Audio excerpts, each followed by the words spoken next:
If you've not seen Wolfman yet, keep scrolling. The latest from Leigh Whannell, and the latest in what I said months ago would be a werewolf type of resurgence, okay? I called it, and now we've got Robert Eggers confirming that his next film is going to be werewolf related, okay? So the follow button is now the Kirsty's freaking right button. When I think of Leigh Whannell, I think of Saw, Insidious, Upgrade, which I went to see completely blind and was really surprised by, and then of course The Invisible Man, which really hit the mark for me. So my expectations for this film were high, some of which were met,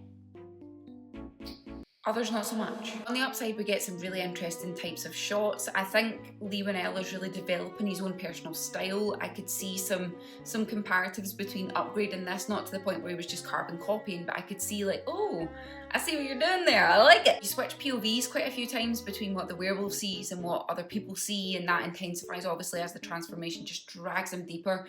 The way that was done and the way it transitions in and out, I was really satisfied by, and some really funky work with sound as this like werewolf instinct starts to develop within him and his senses really develop post-infection. And we got some gooey, juicy, good old-fashioned practical effects. We saw like fingernails being pushed out, cheekbones rising, all the skin abnormalities, the increase in sweat, this festering wound which just looked disgusting. Major downside for me though, Whannell likes to root his stories, and it's not a bad thing, into something really human. So The Invisible Man's a great example of that. You've got this story occurring under the backdrop of this abusive relationship. And in Wolfman, he chose generational trauma. Generational trauma. Generational trauma. Yeah. Trauma. Trauma. Trauma. Trauma. Trauma. Actually, he half chose it. We're slapped in the face with it for the first like 20-25 minutes of the film. It's completely forgotten about, and then we're smacked in the back of the head with it again in a really on the nose way for me, at least from my perspective. My boyfriend went to see it with me and